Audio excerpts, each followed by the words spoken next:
Bismillahirrahmanirrahim. Alhamdulillahi wahdah. Wassalatu wassalamu ala man la nabiyya ba'dah. Allahumma salli wa sallim ala nabiyyina Muhammadin wa ala alihi wa sahbihi ajma'in. Amma ba'd. Ikhwan wa akhwati fillah, alhamdulillah, di kesempatan sore hari ini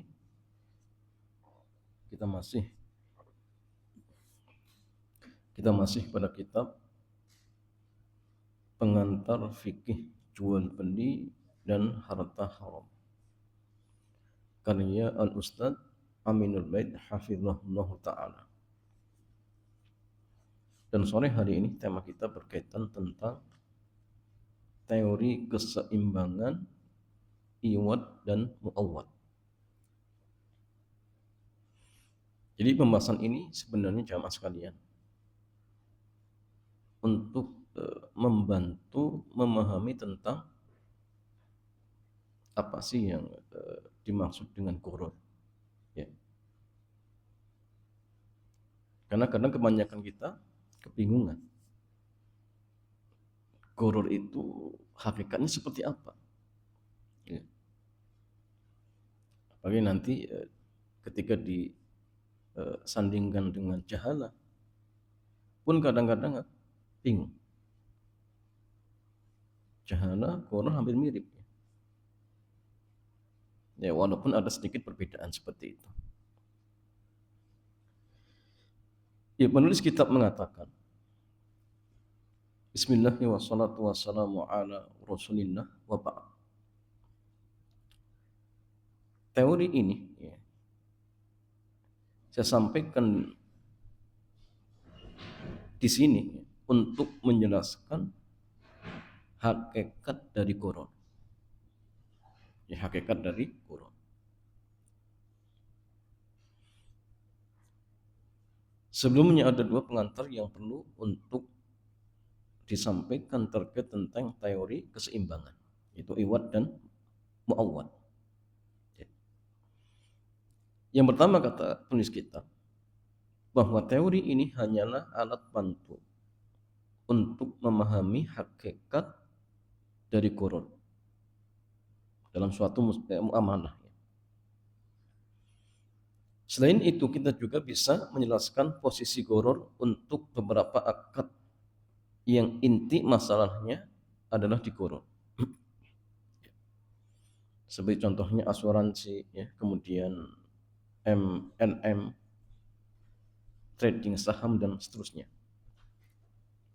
Di antara sebab kenapa transaksi ini diharamkan, salah satunya adalah qurur.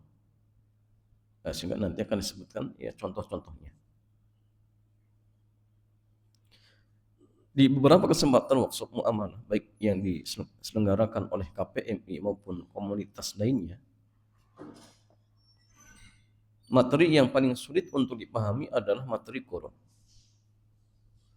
Termasuk mencari sisi qurur untuk studi kasus yang kami berikan. Tetapi alhamdulillah dengan teori ini sangat membantu ya, bagi para tulab ya, untuk memudahkan dalam memahami masalah qurur. Ya. Tapi masalahnya sebagaimana yang pernah kita sampaikan, bahwasanya qurur itu ada ketidakjelasan, ya. Ada ketidakjelasan. Ya. Jadi artinya peluang untuk mendapatkan sesuatu yang ditransaksikan itu masih belum jelas. Maka inilah yang dimaksud dengan apa? Qurur. Maka teori ini tujuannya untuk membantu ya, agar kita lebih mudah memahami dari sisi mana sih ya, kenapa kok akad ini diharamkan dengan sebab qurur. Qururnya di mana? Ya. Kemudian yang kedua, saya mengakui bahwa teori ini tidak kami dapatkan dari keterangan para ulama. Jadi memang ini dibuat oleh penulis kitab sendiri ya. Dengan kata lain, saya tidak memiliki pendahulu untuk teori iwat dan muawat selain beberapa isyarat yang disebutkan oleh sebagian para ulama. Seperti contohnya Al-Imam Ibnu Qayyim. Begitu pula Syekh Muhammad bin Shalih Ibnu Utsaimin ya. Di antara keterangan dari Al-Imam Ibnu Qayyim di mana beliau pernah menjelaskan tentang taubat dari harta yang haram. Seperti contoh menjual khamr ya.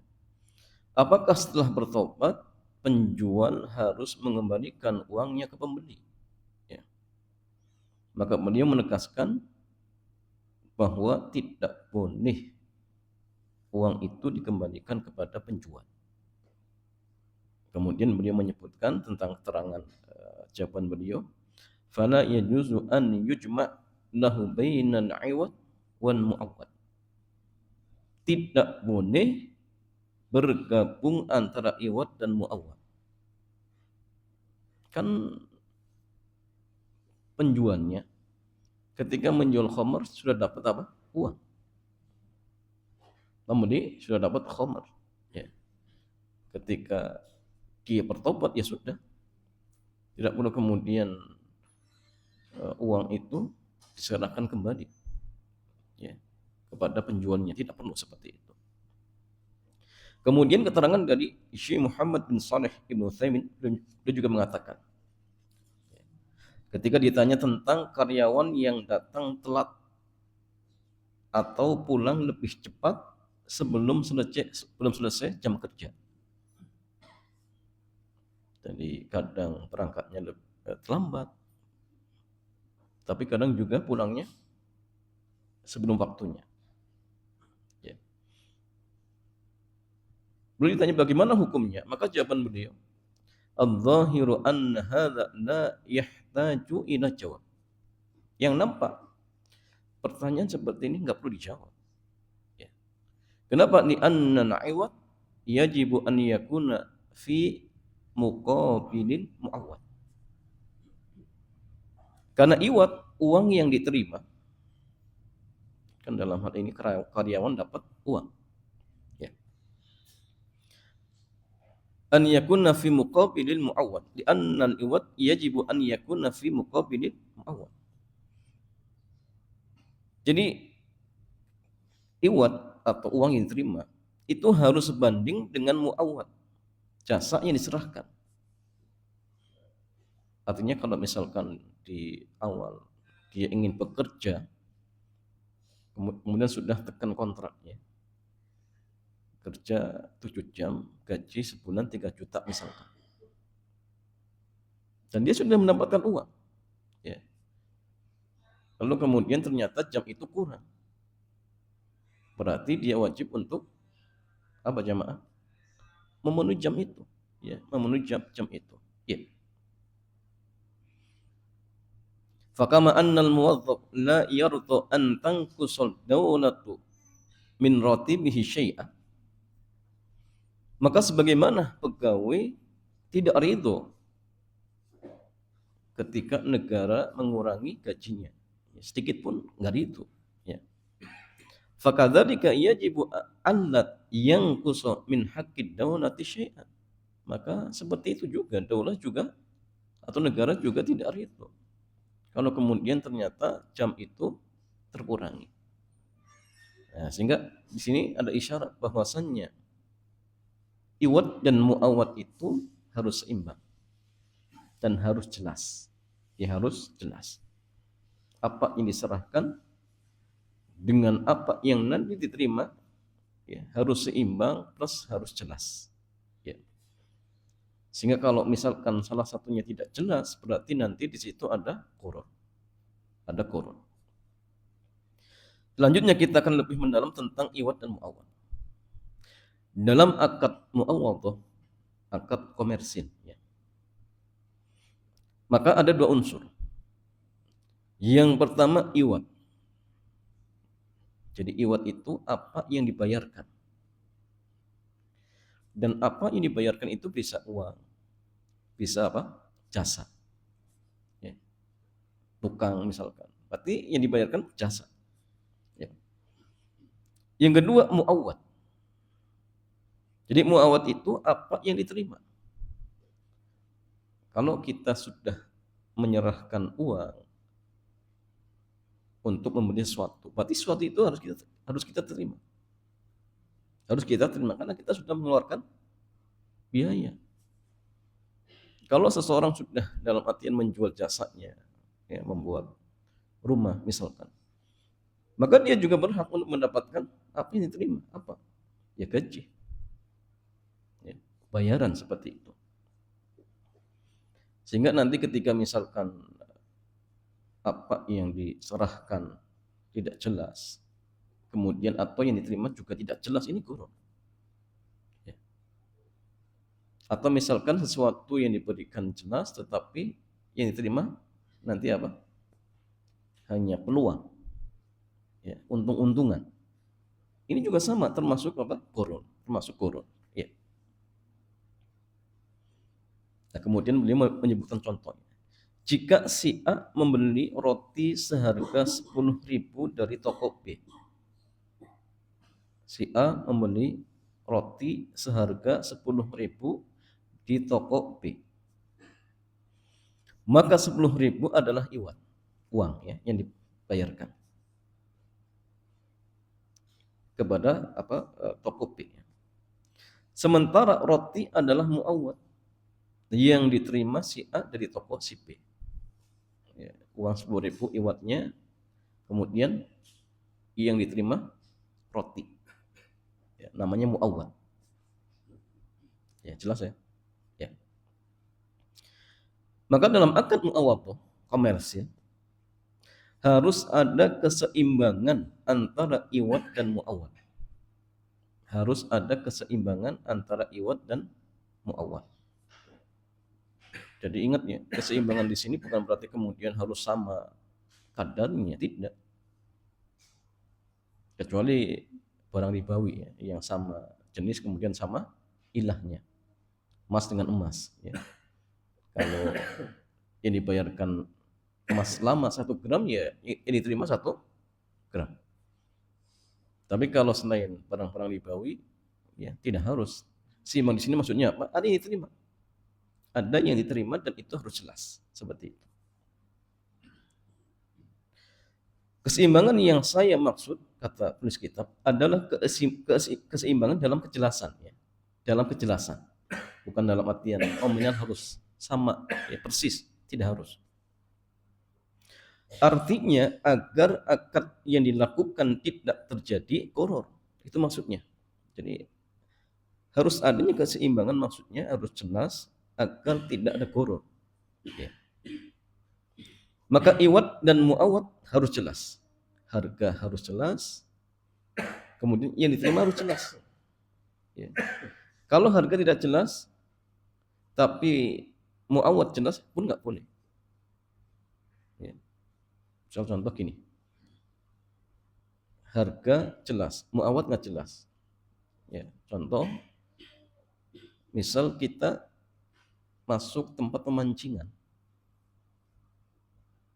di situ ditulis mancing 1 jam bebas, ya, sedapatnya. Ya. Jadi iwatnya jelas, misalkan 100.000 selama 1 jam. Tapi muawwad itu, ya, dalam artian ikan yang menjadi transaksi utamanya itu nggak jelas. Apa kemudian 1 jam itu dia dapat ikan, kan tidak ada jaminan. Statusnya hanya peluang. Sehingga ini gharar, jamaah. Ya. Jadi muawwadnya gharar. Kalau iwatnya yang gharar, contoh misalkan gini, antum kredit, ya, kredit motor. Kebetulan ke saudara, ya, antum sendiri, kata saudara antum, ini motor anak kreditkan ke antum. Ya. Harganya misalkan, ya, atau misalkan sudahlah, terserah kamu bayarnya berapa. Berarti ini nggak jelas, harga tidak jelas, tidak boleh, jamaah. Jadi harus jelas, ya, harus jelas. Ya. Bahkan kejelasan itu nanti tidak hanya sekedar nominal, cuma. Contoh seperti misalkan kreditnya selama setahun. Maka setahun itu cicilannya berapa? Kalau misalkan setahun dicicilnya setiap bulan itu berapa harus jelas. Ya. Misalkan harga 12 juta, berarti satu bulannya 1 juta itu harus jelas. Tapi kalau kemudian misalkan ini saya jual dengan harga 12 juta, ya selama setahun, terserah sebulannya, ya dengan mau cicil berapapun terserah. Itu nggak boleh. Harus jelas. Sebulan 1 juta. Ya. Atau misalkan setiap 2 bulan 2 juta. Nah masalah. Yang penting harus ada kejelasan. Perkara kemudian misalkan kok 1 bulan macet, tidak masalah.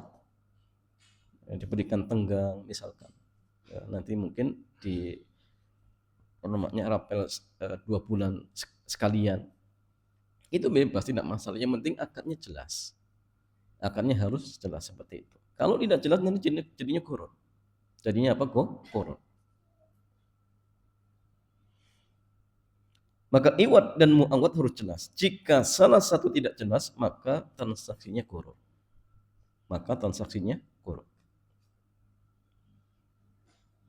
Sebagai ilustrasi, berikut beberapa contoh mu'awadah yang akan kita timbang nilai kejelasannya. Ya, kita lihat ya. Yang pertama, akad ijarah di bimbel. Si A mengikuti anaknya untuk belajar di bimbel ANB ya, untuk persiapan ujian nasional dengan biaya 1 juta per bulan. Ada banyak sekali peserta yang ikut bimbel ANB untuk persiapan ujian nasional. Yang menjadi pertanyaan, apakah semua peserta bimbel memiliki peluang yang sama untuk lulus UN? Ya. Jawabannya peluangnya bisa saja sama ya. Kalau peluang. Namun hasilnya beda. Ada yang lulus dan ada yang tidak lulus. Ya. Berarti saat mendaftar tidak ada jaminan sukses. Namun apakah akadnya jadi korup? Nanti akan kita jawab dengan menggunakan teori keseimbangan iwad dan mu'awad. Ya, jadi artinya teori ini juga jangan sampai kemudian diterapkan keliru. Ya. Apakah ini termasuk? Nanti akan dijelaskan. Yang kedua, kulakan barang. Bu Siti memiliki 2 anak lelaki, Joko dan Pak Ijo. Masing-masing diberi modal 50 juta untuk usaha. Joko buka usaha konter HP, sementara Pak Ijo buka usaha jualan bakso. Apakah Joko dan Pak Ijo memiliki peluang untung yang sama? Jawabannya, peluang untung bisa jadi sama. Namun hasilnya pasti beda. Bisa jadi yang satu usahanya berkembang, sementara yang satunya rugi. Berarti saat menggunakan uang 50 juta untuk kulakan, ya, tidak ada jaminan untung. Lalu bagaimana penjelasan sisi koronnya? Ya, kan ada juga hal nggak jelas. Maka dalam kasus ini, kasus di atas ini, terdapat ketidakjelasan hasil. Mereka yang ikut bimbel membayar biaya bulanan dan tidak ada jaminan lulus. Sebagaimana pula ketika Joko dan Paijo menggunakan modal usahanya, tidak ada jaminan akan mendapatkan hasil keuntungan. Tidak ada jaminan. Ya. Kita memahami bahwa peluang untung rugi dalam kasus di atas di luar kemampuan manusia. Karena ini masuk ranah apa jamaah? Takdir ya. Sementara manusia tidak tahu takdir dan tidak bisa mengendalikan takdir. Ya. Lalu apakah pada kasus di atas ada korona yang menjadikan akad itu jadi tidak sah? Ya. Anda bisa perhatikan rumus keseimbangan berikut. Ya, di bukunya ada cuma. Kasusnya ikut bimbel. Iwatnya 1 juta per bulan, jelas. Ya. Mu'awad jasanya layanan belajar. Ini juga jelas. bayar sebulan, belajar selama 1 bulan, dikasih pelajaran. Berarti iwad jelas, muawad jelas. Gunakan barang, iwadnya dikasih modal 50 juta. Muawad, ya, muawadnya barang, ya, atau misalkan fasilitas usaha. Ini juga jelas. Ini juga jelas. Ya. Maka berdasarkan rumus keseimbangan iwad dan muawad, bisa kita pahami bahwa posisi muawad pada kedua akad di atas telah terisi dengan objek yang jelas. Objek akad ijarah bimbel adalah layanan belajar. Masalah lulus dan tidak itu di luar kemampuan manusia. Objek akad kulakan barang adalah barang yang didapatkan. Masalah apakah nanti laku ataupun tidak itu di luar kemampuan manusia. Karena itu dalam kasus di atas tidak ada gharar. Ya, karena yang menjadi tolak ukur tadi iwad dan muawad. Selagi iwadnya jelas, yang diserahkan jelas, muawadnya juga jelas, yang diterima juga jelas, maka ini sudah akadnya jelas, tidak ada gharar. Perkara tadi ya, dapat untung ataupun tidak, nanti lulus ataupun tidak, ini sudah ranahnya takdir jamaah, di luar batas kemampuan manusia. Sehingga yang seperti ini walaupun ya kalau kita bicara guru ya guru, tetapi ini nggak masuk dalam ya syarat sahnya jual beli. Ya. Yang dimaksudkan adalah iwad dan muawad. Jika iwad tidak jelas, muawad tidak jelas, maka potensi gururnya ada. Ya potensi gururnya apa? Ada. Ya.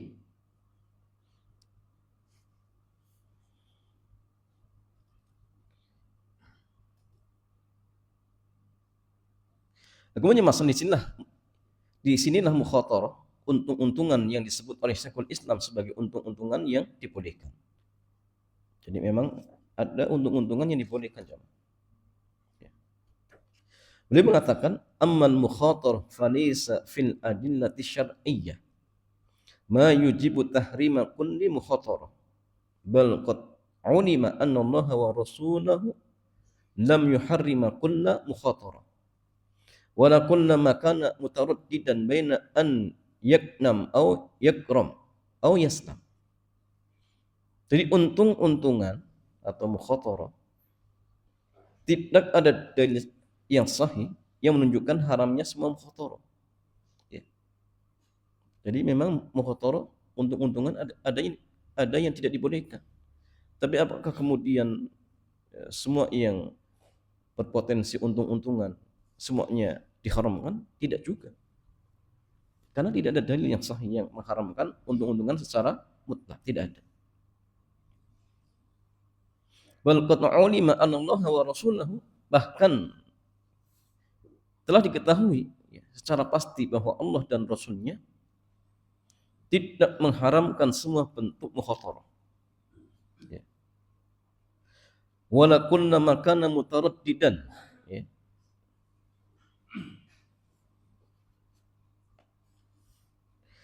Dan Allah dan Rasulnya juga tidak mengharamkan semua transaksi yang tidak tentu ya, tidak menentu. Apakah menguntungkan atau rugi? Atau bisa sukses atau tidak? Enggak semua, ya seperti itu. Seperti contoh hadiah, itu kan juga sama jemaah, untung-untungan. Ya. Ada lomba misalkan, apa kemudian semua pasti dapat? Enggak juga. Apa kemudian yang seperti ini juga termasuk mukhatarah yang haram? Jawabannya tidak. Ya. Jadi memang ada mukhatarah yang tidak dibolehkan, ada mukhatarah yang memang dibolehkan seperti itu. Ya. Jadi mukhatarah itu artinya untung-untungan ya, seperti itu. Kemudian beliau melanjutkan, wa kadzalika kullu mutabayyi'aini li sil'atin yarju an yarbah fiha wa yakhaf an yakhsura. Ya. Famithlu hadhihi al-mukhatarah jaizatun bil kitabi was sunnati wal ijma' wat tajiru mukhatir. Demikian pula semua orang yang melakukan transaksi jual beli ya, untuk suatu barang misalkan, dia berharap untung juga takut rugi ya. Padahal kan ada untung-untungan Famithlu hadzal muhtar, maka untung-untungan yang seperti ini boleh bil kitab wa sunnah, berdasarkan Al-Quran, kemudian As-Sunnah, kemudian Ijma. Boleh, ini tidak masalah. Wa tajir mufatir, dan seorang pedagang itu ya orang yang dalam artian mencari untung-untungan, ya, spekulan, ya, mencari untung-untungan. Maka yang seperti ini ya bukan dalam pembahasan gurur yang diharamkan, bukan. Ya. Itulah bentuk untung-untungan yang selalu menyertai usaha manusia. Karena kita tidak tahu takdir yang akan terjadi pada usaha kita. Dan kajian tentang gurur tidak membahas masalah ini, ya, bukan ini, ya. Ini enggak termasuk. Karena memang yang seperti ini di luar batas kemampuan manusia. Ya. Nah, sehingga gurur ya dalam muamalah itu bahasanya bukan ini, ya, bukan masalah ini seperti itu.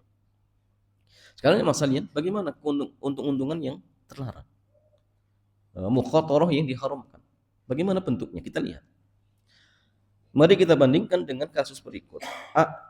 Yang pertama, jual beli kupon undian.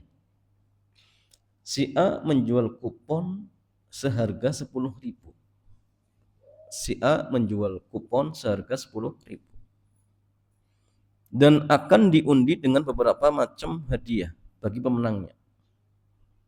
Apakah semua peserta yang beli kupon memiliki peluang untuk menang yang sama? Jawabannya, peluang mereka sama. Hanya saja hasil akhirnya beda. Ada sebagian yang menang dan ada sebagian yang kalah. Sehingga saat membeli kupon tidak ada jaminan untuk mendapatkan hadiah. Karena akad utamanya hadiah, ya. Akad utamanya hadiah. Yang kedua, ya, terkait asuransi. Si A ikut asuransi mobil. Preminya 200.000 per bulan untuk jangka waktu selama 5 tahun.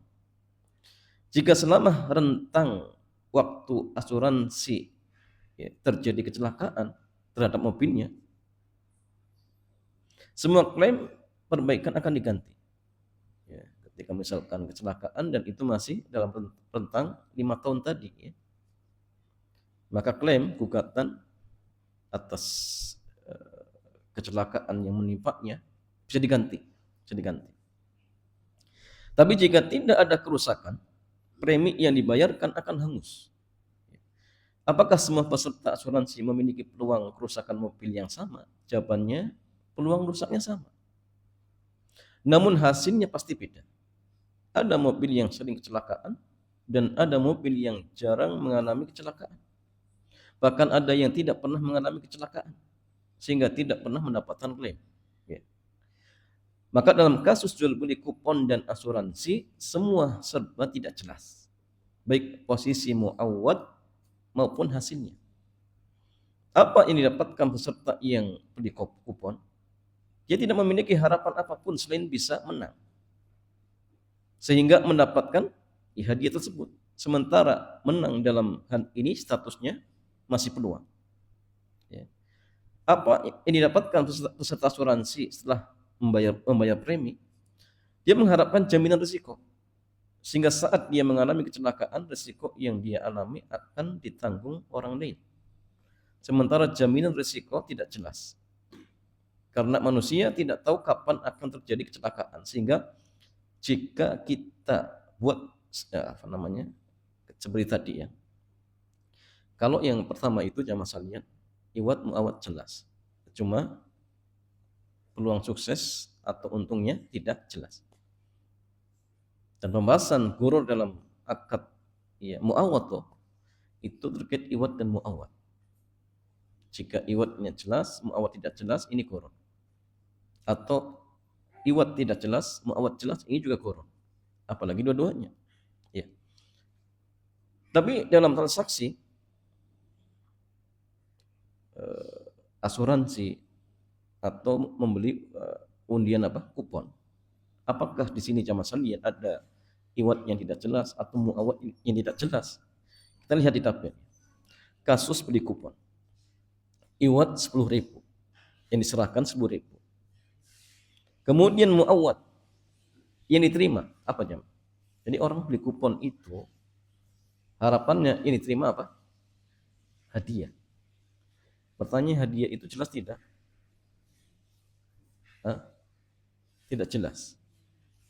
Berarti apa? Gurur. Ya. Yang kedua asuransi. Iwatnya 200.000 preminya dikasihkan. Ya. Muawadnya jaminan risiko. Jaminan risiko. Jelas tidak? Jaminan risiko jelas tidak? Hah? Jelas tidak? Tidak jelas. Artinya kalau misalkan selama 5 tahun ternyata nggak kecelakaan, berarti kan nggak dapat. Ya. Kalau ternyata selama 5 tahun tiap bulan kecelakaan, berarti kan untungnya banyak. Ya. Jadi muawadnya itu tidak jelas. Muawadnya tidak jelas. Ya. Sehingga di sini terjadi gurur, adanya gurur dalam muawad. Nah, sehingga akad asuransi ataupun akad jual beli kupon undian berarti termasuk akad apa? Jual beli gurur. Akad jual beli gurur. Dan yang seperti ini terlarang, tidak diperbolehkan. Ya, tidak diperbolehkan. Ya. Karena memang akad utamanya tadi hadiah, kemudian dapat jaminan risiko. Sehingga ketika akad utama itu ternyata tidak jelas, ya maka yang terjadi gurur. Yang terjadi apa? Gurur. Ya. Jika kalau muawad sudah tidak jelas, apalagi hasilnya lebih tidak jelas lagi. Ya. Jadi muawad saja sudah tidak jelas, apalagi hasilnya. Ya. Kalau yang pertama tadi seperti akad apa tadi? Usaha ya. Modal diserahkan 50 juta, kemudian usaha sudah ada. Ya. Muawadnya jelas. Hasilnya memang nggak jelas, tapi ini bukan ranahnya kita karena memang ini bagian dari takdir ya. Seperti itu. Kalau ini muawad sudah nggak jelas. Iwad jelas, muawad nggak jelas, apalagi hasilnya. Lebih nggak jelas lagi. Ya.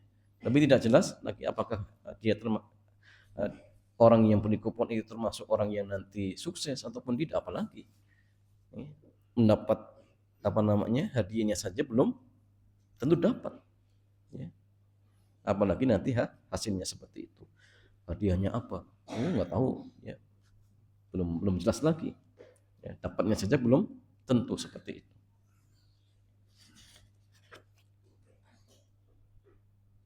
ya. Nah, sehingga yang seperti ini masalahnya termasuk akad yang tidak dibolehkan ya. Terkait tentang iwad dan muawad jelas ya insyaallah ya. Jadi iwad itu intinya sesuatu yang diserahkan, muawad itu sesuatu yang diterima. Dan dalam akad muawadhah komersil, agar terhindar dari gharar, maka iwad sesuatu yang diserahkan harus jelas, kemudian muawad yang diterima juga harus jelas. Ketika salah satunya tidak jelas, maka yang terjadi gharar. Contoh misalkan iwad jelas, muawad tidak jelas, gharar. Atau muawad jelas, iwadnya nggak jelas, juga sama gharar. Jadi sebagaimana yang saya contohkan, seperti kalau yang muawad tidak jelas itu ya tadi ya apa namanya seseorang masuk kolam ikan ya. Iwadnya jelas, bayar 10.000 atau 100.000 nah selama 1 jam, harapannya dapat ikan. Tapi dalam hal ini kan nggak jelas apa kemudian 1 jam itu dia dapat ikan 1 kilo 2 kilo, nggak ada kejelasan ya, berarti ya jelas ini termasuk gharar. Kalau yang iwad nggak jelas, seperti tadi orang mengkreditkan apa namanya motor dengan mengatakan ya sudahlah harganya dengan terserah setelah semampunya, itu nggak boleh. Ya, sama seperti gini, sebagian orang tukang bekam, kemudian disuruh bayar seikhlasnya, boleh tidak ya? Ini perlu dilihat juga kalau seikhlasnya dalam artian dia jual beli jasa bekam, ini nggak boleh. Terkait apakah profesi bekam itu makruh ataupun mubah, ini beda ya, ranahnya beda. Maksudnya ini tadi, kalau misalkan dia menjual jasa bekam, kemudian kok disuruh bayarnya terserah. Ini jadi iwatnya nggak jelas. Ya. Maka ini juga guru tidak dibolehkan. Atau misalkan tukang urut, ya, tukang urut. Kalau memang dalam artian dia menjual jasa tukang urut, maka harus jelas. Misalkan sekali urut sejam, bayarannya berapa? 50.000 misalkan. Ya. Maka iwat harus jelas 50.000. Muawat jelas ada jasa urutnya. Ya.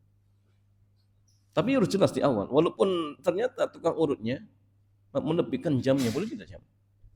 Dikasih 1,5 jam, boleh tidak? Ya boleh, yang penting di awal harus jelas. Ya. Jadi 50.000 1 jam. Perkara kemudian dikasih lebih 2 menit, 3 menit, 1,5 jam itu tidak masalah. Tapi ketika akad harus jelas. Beda kalau akadnya bukan mawadhu, tetapi karena memang ingin ngurut sukarela. Dan pemberian itu juga hadiah, itu beda. Tapi kalau memang dia jual jasa, maka harus jelas iwat dan muawadnya seperti itu. Kalau kemudian tidak jelas, maka yang terjadi gharar seperti itu, jemaah. Ya, kemudian masalah yang terakhir ya. Yang terakhir kita singkat, ini masalah terakhir terkait tentang gharar dalam MLM. Sebenarnya ini masalahnya. Dalam MLM itu pelanggarannya tidak hanya ini, ya, tidak hanya gharar. Tapi di sini hanya dibahas ghararnya. Ada pelanggaran yang lain, ya. Ada pelanggaran yang lain. Ketika multi level marketing semakin marak, banyak ulama mempermasalahkan. Kan sebagian besar MLM hanya menitik beratkan pada problem downline dan tidak meningkatkan produk. Ya.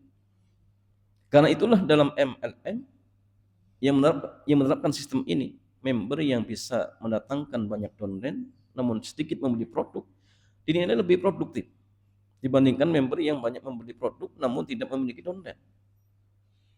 Ukuran produktif, ya, atau ukuran produktivitas downline tidak diukur dari banyaknya belanja produk, tapi dari kemampuan dia bisa menarik downline, ya, menarik customer barunya seperti itu. Di antara bukti yang paling nyata bahwa produk bukan tujuan utama dalam sistem ini. Andai ada orang yang membeli produk namun tidak ada peluang fee untuk mendapatkan downline, masyarakat tidak akan tertarik. Karena tidak sebanding antara harga dengan manfaat produk yang dibeli. Dalam kajian fikih, maka ingat ada satu kaidah, al-qusud fin uqud mu'tabarah. Jadi maksud dalam akad itu diperhitungkan. Nah, sehingga ketika member mendaftar dalam transaksi MLM, sistem MLM, apa yang diinginkan jemaah? Ya, memang disyaratkan beli barang, tapi tujuan utamanya ketika dia mendaftar menjadi member adalah apa? Fee, untung-untungan, ya, untung-untungan. Nanti dapat downline baru, sehingga nanti setiap bulan dapat apa jemaah? Bonus. Itu yang menjadi akad utamanya. Barang itu hanya apa jemaah? Ya, hanya sekedar spekulasi saja. Ya. Karena memang ada larangan pemerintah, sehingga akhirnya dibuatlah seperti itu, seolah-olah barang itu menjadi, ya, transaksi dalam akad tersebut, padahal ya tidak. Itu hanya sekedar spekulasi saja, akal-akalan saja seperti itu. Tapi akad utamanya adalah tadi untung-untungan, fee yang akan didapatkan. Al-Imam Ibnu Qayyim beliau mengatakan, wa qaidatu syari'atil lati la yajuzu hadmuha annal maqasid wal i'tiqadat mu'tabaratun fit tasarrufat wal ibarat kama hiya mu'tabaratun fit taqarrubat wal ibarat fal qasdu wan niyatu wal i'tiqadu yaj'alu syai'a halalan aw haraman was sahihan aw fasidan aw ta'atan aw maksiatan. Jadi kata beliau, kaidah dalam syariat yang tidak boleh dihancurkan, bahkan tujuan dan keyakinan itu ternilai dalam aktivitas muamalah dan transaksi. Maksud, niat, kemudian keyakinan menentukan status halal dan haram, sah atau tidak, dinilai taat ataupun maksiat. Ya, makanya ada kaidahnya, an-niyatu apa? Atau al-wasailu kal maqasidi. Ini menunjukkan bahwasanya memang niat itu menjadi tolak ukur. Bahkan hadisnya mengatakan, ya, apa? Walikul limri'im manawa. Jadi setiap orang itu akan mendapatkan apa yang diniatkan. Ya. Maka niat itu memang menjadi tolak ukur, ya. Bahkan suatu amal ibadah atau suatu perbuatan, ya, bisa menjadi ketaatan, bisa menjadi hal yang mubah. Antum mandi, bisa nilainya ibadah, bisa nilainya mandi biasa saja. Kalau niatnya misalkan untuk menghilangkan hadas besar, karena sehabis junub misalkan, nilainya ibadah. Tapi kalau hanya sekedar untuk mendinginkan agar fresh, ya sudah, nilainya mubah saja. Dan itu yang membedakan apa? Niat. Yang membedakan niat dan tujuan kita apa, seperti itu. Maka bagian ini perlu dicatat, karena hukum suatu akad juga dipengaruhi oleh tujuan dan maksud pelaku. Ya. Sama seperti misal gini, memang kalau kita bicara wasilah itu jamaah banyak macam dan banyak apa tujuannya. Ada wasilah jamaah sekalian secara langsung menghantarkan kepada tujuan. Maka hukumnya apa? Wasilah ini sama seperti tujuan. Contoh, ketika antum ingin sholat kemudian tidak punya pakaian dan bisa punya pakaian tapi harus beli. Ketika itu kita punya uang, berarti membeli pakaian wajib tidak? Wajib. Kenapa? Karena kita nggak bisa sholat kecuali harus menutup aurat. Dan menutup aurat itu harus dengan pakaian, dan pakaian ketika itu kita nggak punya, tapi punyanya uang. Berarti membeli pakaian ketika itu wajib. Walaupun hukum asalnya sunnah, bukan sunnah mubah, ya. Cuma karena tadi untuk sesuatu yang wajib menjadi wajib, seperti itu. Kadang juga ada wasilah jamaah sekalian yang secara langsung menghantarkan ke tujuan tapi nggak diniatkan. Hukumnya sama tidak?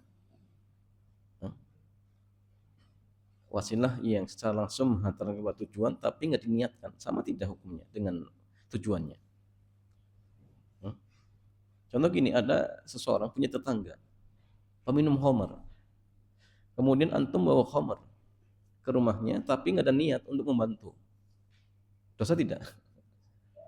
Dosa, walaupun tidak ada niat, ya. Atau misalkan gini, orang jual daging babi, niatnya cari uang, tidak ada niat untuk membantu mereka akan makan daging babi, dosa tidak? Tetap dosa.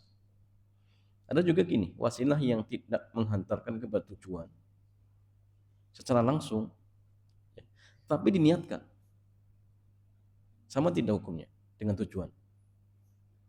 Contoh gini, antum punya tetangga peminum khamar, kemudian dikasih uang agar dia beli khamar. Bukan dikasih khamarnya, tapi dikasih uang agar beli khamar. Pertanyaannya, yang ngasih uang dosa tidak? Dosa. Kenapa? Niat tadi. Niat tadi seperti itu. Ya. Sehingga niat itu sekali lagi memang diperhitungkan dalam syariat kita. Orang jual pisau, ya, misalkan, dan dijual kepada orang yang dalam artian ingin membunuh tetangganya. Kita tahu. Kemudian dijual, dosa tidak? Dosa. Ya. Kenapa? Ya tadi ada niat untuk membantunya, seperti itu. Atau tukang atau driver, ya, mengantarkan apa customernya ke gereja, boleh tidak? Nggak boleh. Kenapa? Karena sama halnya membantu, ya. Apalagi niatnya, disertai niat, jelas lebih parah lagi seperti itu. Ya, kemudian sebelum berfatwa mereka menyebutkan pertimbangan. Awalan annal muntaj fi syarikat taswiq asy-syabki laysa maqsudan lil mushtarikin, innamal maqsudul awwal wa dafi'ul mubashir listiraqi wa ad-dakhlu alladhi yahsulu alaihi al-mushtarik min khilali hadzal nizam, kama anna maqsud asy-syarikah huwa bina'u syabakatin minal afrad fi syaklin mutawaliyah handasiyah asasuha itsnan tatasi'u qaidatuha fi syaklin haram ya. Sahibul hadzi fi huwa qimatul haram alladhi tatakawwanu tahtahu thalasa tabaqat wa tadfa fi qaidatul haram majmu'a umulat alladzina faqahu. Jadi pertama, produk yang terdapat pada perusahaan MNM bukan tujuan utama bagi member. Namun yang menjadi tujuan dan motivasi utama bergabung dengan sistem MNM adalah fee, mendapatkan untung.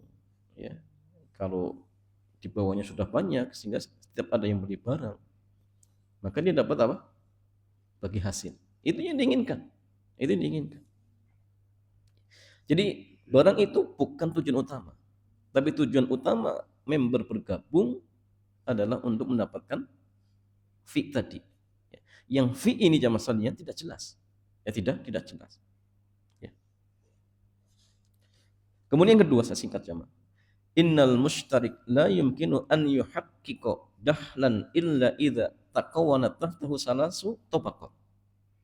Wa inna mustawayat ats-tsalatsah al-akhirah fil bina'il harami daiman mukhatarah mu'arradatun lil khasarah li'annaha tadfa'u umulat qimmatal harami ala amalin an tatabawwa ya hiyal qimmah ya hiyal qimmatu walakin la yumkinu hadzalika illa bistiqtabi a'da'a jududin liyukawwinu mustawayat dunya tahtahum ya fatakunul mustawayat al-jadidah hiyal mu'arradah lil khasarati wa hakaza.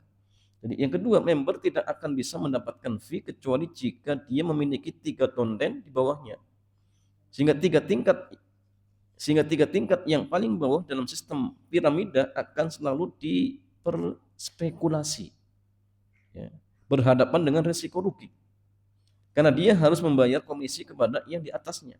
Ya, dengan harapan dia akan menduduki posisi atas. Namun itu tidak mungkin kecuali dengan menarik member-member baru untuk menjadi downline. Ya. Nah, sehingga memang jamaah sekalian, fee itu pun ya didapatkan ya, kalau memang dia punya downline di bawahnya. Kalaupun tidak, nggak dapat. Ya. Dan peluang ini pun sama. Ya. Bisa didapatkan, bisa tidak. Ya. Kemudian di antara yang beliau sampaikan, innal baramid al-qa'imah ala tasalsulil harami wa minha al-barnamaj al-madhkur fi su'al mabniyatun ala aqlil mali bil batil wa tagrir bil akharin li'anna hadha tasalsul la yumkinu an yastamirra bila nihayatin fa idza tawaqqafa kanat natijatu ribhal aqliyati ala hisabi khasaratil aktsariyah. Ya, sistem pemasaran dengan konsep jaringan berjenjang piramida termasuk sistem yang disebutkan dalam pertanyaan. Ya, dibangun di atas prinsip makan harta orang lain dengan cara yang batil dan menipu orang lain. Karena sistem berjenjang ini tidak mungkin akan berkembang terus tanpa ujung. Ketika dia sudah berhenti, maka yang terjadi ada pihak minoritas yang diuntungkan di atas kerugian mayoritas.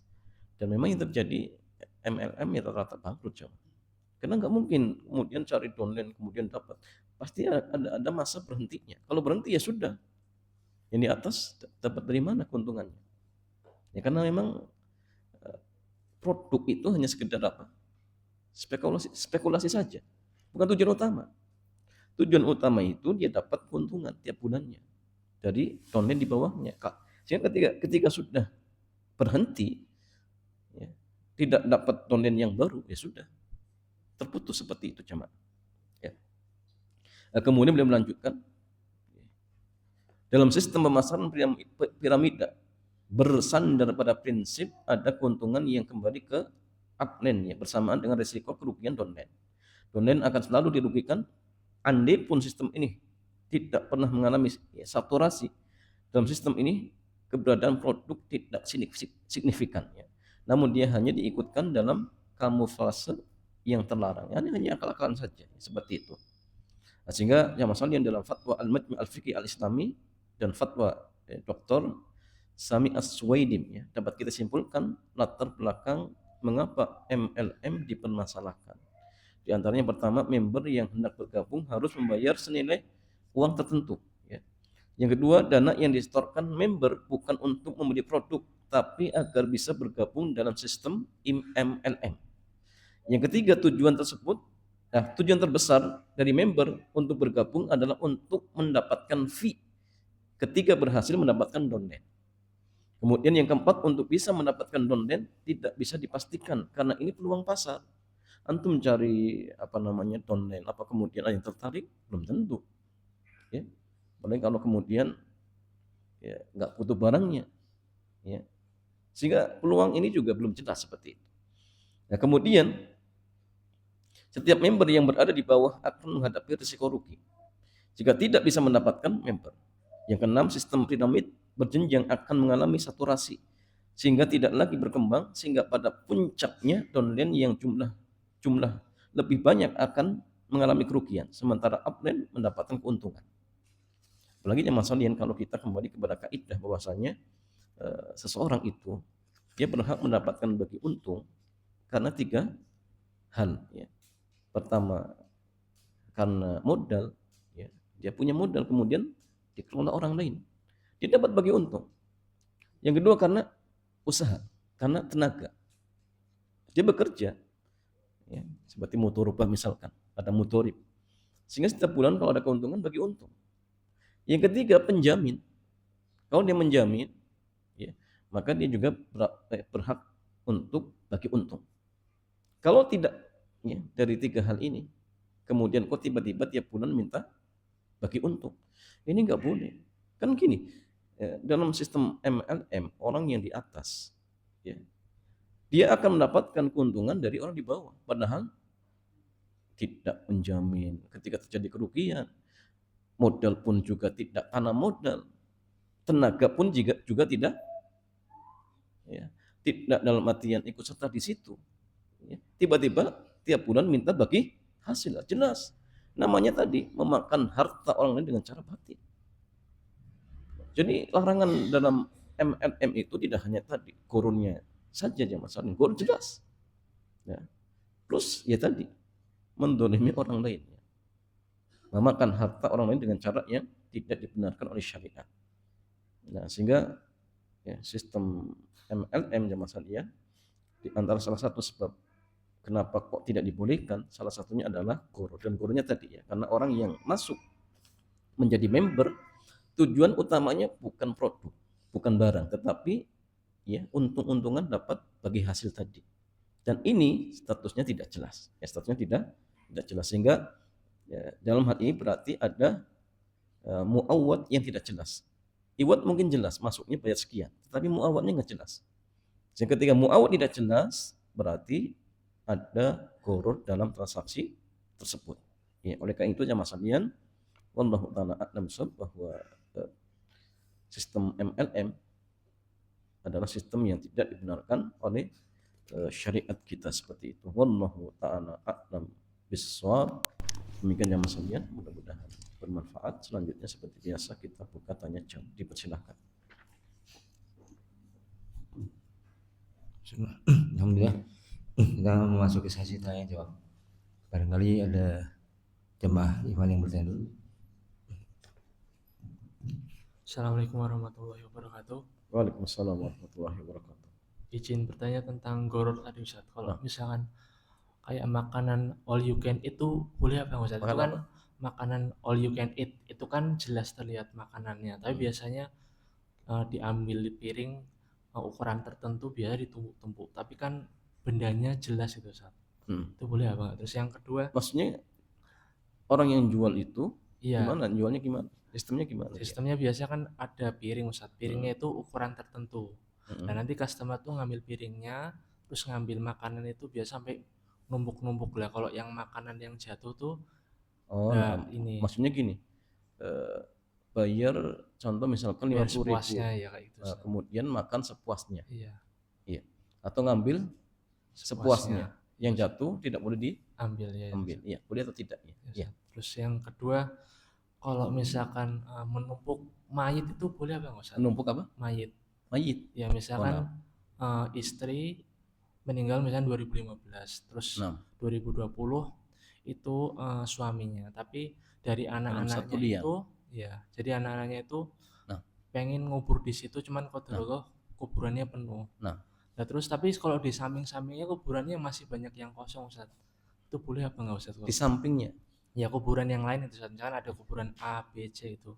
Nah si keluarga tuh pengen kuburannya itu di samping si suaminya. Cuman qadarullah kuburan si A ini penuh. Padahal kuburan Berarti di yang samping lain, sudah nggak ada celah lagi gitu. iya itu Nah, boleh Ustaz. nah. Jazakallahu Ustaz. Ada dua pertanyaan yang Mas lihat. Yang pertama terkait tentang jual beli tadi dengan sistem ambil sepuasnya, bayar 50.000 misalkan. Ya, yang jatuh tidak boleh diambil. Ya, boleh tidak Mas lihat? Jawabannya memang di sini ada goror. Tapi kalau di sini goror ya sebagian dari kita memaafkan. Kenapa? Karena ketika warung ya atau misalkan penjual bakso memberikan standar seperti tadi, itu sudah ditimbang jam.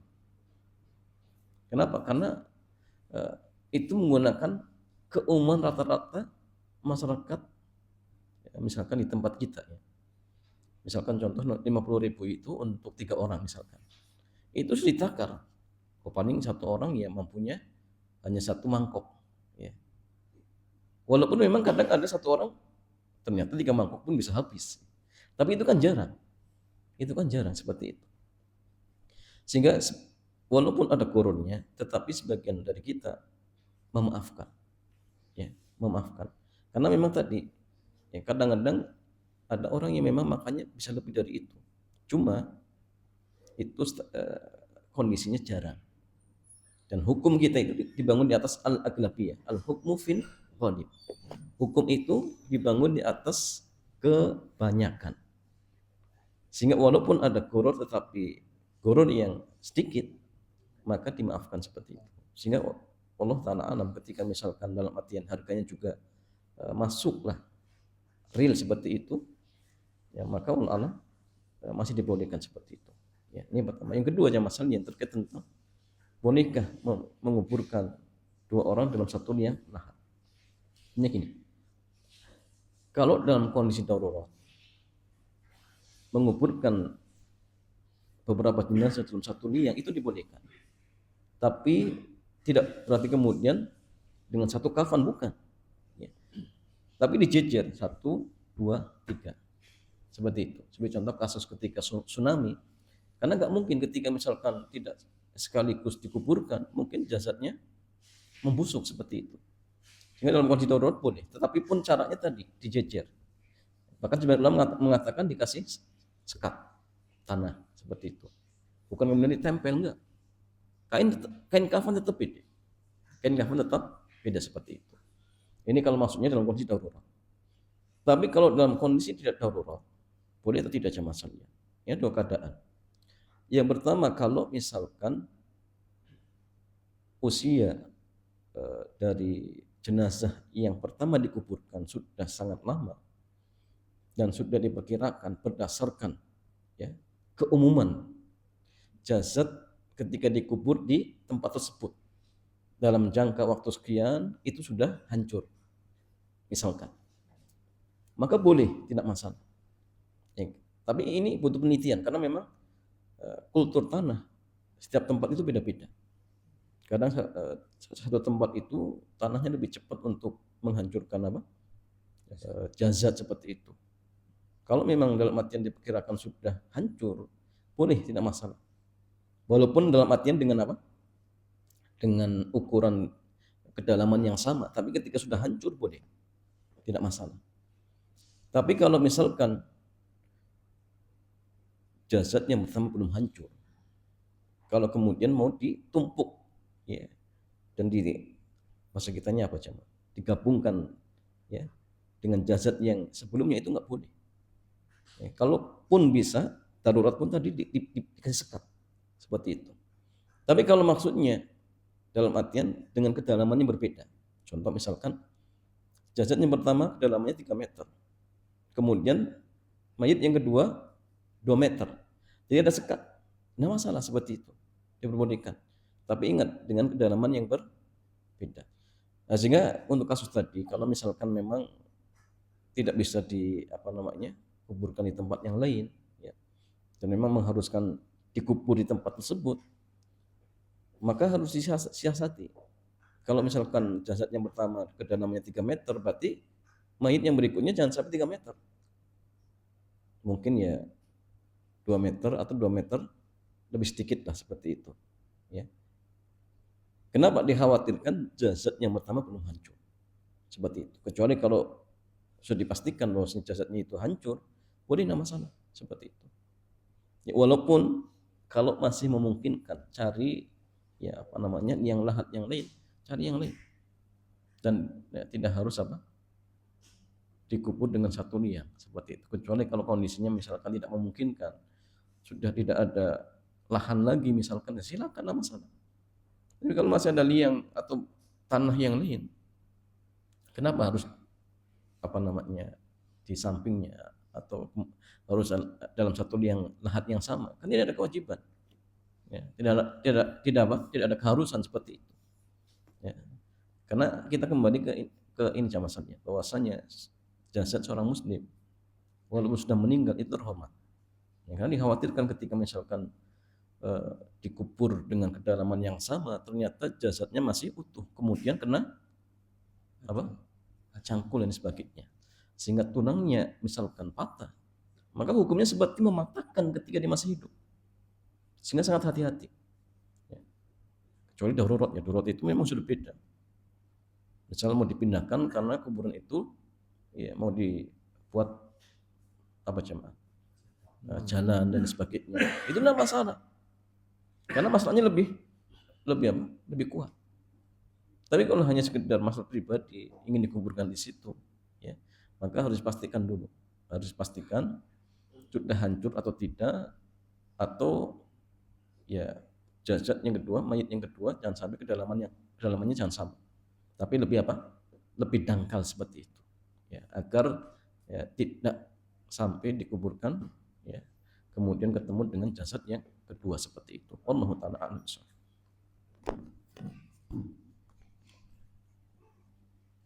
Ada pertanyaan dari online.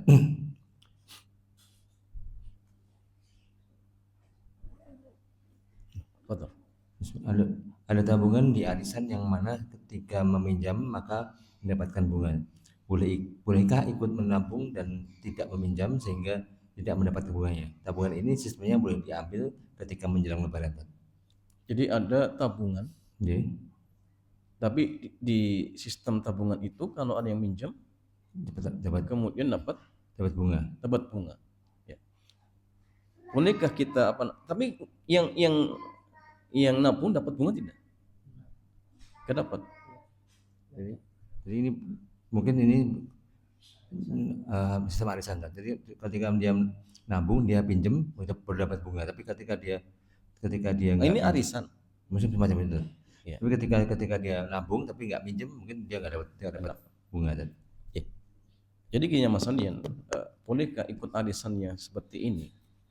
Artinya di sistemnya itu kalau ada yang minjem maka harus ngasih tambahan. Ya, berarti ada pelanggaran di situ, jemaah. Dan arisan itu hakikatnya memang utang piutang, jemaah. Utang piutang. Maka utang piutang itu bisa dibolehkan ketika ingat tidak ada pelanggaran. Apa pelanggarannya? Di antaranya riba. Jadi ketika misalkan kita ikut bergabung, ya, kemudian ketika pas dapat pun sama, ya, tidak ada tambahan dan sebagainya misalkan, maka boleh, tidak masalah, tidak ada pelanggaran. Tapi ini masalahnya ketika anggota mau pinjam, ini pinjam yang mana ini? Kok arisan pinjam? Bukan arisan, ini apa ini? Bukan arisan kan? Kalau arisan kan langsung dapat ya. Tabungan RT mungkin. Simpan pinjam. Iya, simpan pinjam seperti itu. Ya, kalau dalam artian hanya tabungan-tabungan biasa seperti contoh misalkan di bank-bank muamalah yang kita tahu sendiri lah seperti itu. Kalau misalkan kita nabung di situ kemudian tidak ada perjanjian dapat bunga, hukum asal tidak masalah. Hukum asal tidak masalah. Perkara kemudian lembaga ini kok menerapkan siapa yang minjem nanti ngasih tambahan. Ini sudah sistemnya keliru. Ya, sistemnya keliru. Selagi dalam artian sistem yang kita ambil tidak ada pelanggarnya, maka tidak masalah seperti itu, diperbolehkan. Pun sekali lagi kalau kita sangat-sangat butuh untuk apa? Menyimpan uang kita. Ya, kalau tidak, ya lebih baik ya untuk modal, untuk usaha seperti itu. Ya. Maka sama seperti ketika misalkan kita menabung di bank muamalah yang kenyataannya juga belum syar'i seperti itu masalahnya. Boleh tidak boleh. Kalau dalam artian untuk menjaga harta kita, kalau disimpan di rumah takut kebakaran, takut ya dibegal, maka menjaga harta babnya apa? Maka itu syariat. Ya, menjaga harta. Sehingga termasuk bisa darurat seperti itu. Ya. Tetapi ya tadi kalau misalkan kita harus menabung di PSI dan sebagainya, cari akad yang paling ringan mudaratnya. Contoh misalkan akad apa? Akad wadiah. Walaupun ya keliru juga. Karena wadiahnya bukan murni wadiah. Kenapa? Uang kita dipakai. Kalau wadiah itu nggak dipakai. Tetapi di sistem wadiah tersebut kita nggak dapat apa? Bagi hasil. Tidak dapat bunga. Jadi masih ringan seperti itu masalahnya. Nah, sehingga kalau dalam artian untuk menjaga uang kita agar tidak hilang misalkan, maka boleh silakan tidak masalah. Tapi cari akad yang paling aman. Ya, apalagi tadi ya tidak ada bagi ribanya, cuma ya tadi ada sistem apa? Kalau yang minjem kemudian ngasih bunga, itu memang keliru. Sehingga kalaupun tadi kita tidak dalam kondisi darurat untuk menjaga harta kita, kalau bisa jangan bergabung. Kenapa? Ya khawatir termasuk apa? Ta'awun alal itsmi wal udwan. Ya, karena ada sistem yang keliru. Kalau kemudian kita ikut nabung di situ dan uang itu nanti akan dipinjamkan ke orang, kemudian orang itu suruh bayar lebih. Dan itu dari uang kita jemaah sekalian. Ya. Sehingga kalau kondisinya tidak khawatir uang kita hilang ataupun kebakaran, maka nggak perlu. Ya, tidak perlu nabung di situ. Kalaupun misalkan butuh, lebih baik ya yang lebih aman. Di mana jemaah? Ya bank-banknya lebih aman, itu jauh lebih aman daripada yang disimpan misalkan hanya di ATM dan sebagainya. Tidak lebih aman ya Mak. Kalau memang butuh seperti itu. Ya. Tapi ya tadi cari akad yang paling ringan mudaratnya. Wallahu ta'ala a'lam bishawab.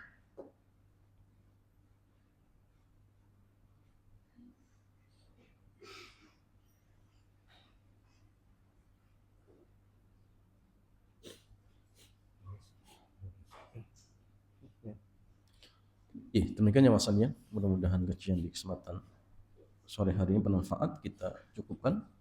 Subhanakallahumma bihamdik asyhadu an la ilaha illa anta astaghfiruka wa atubu ilaik. Assalamualaikum warahmatullahi wabarakatuh.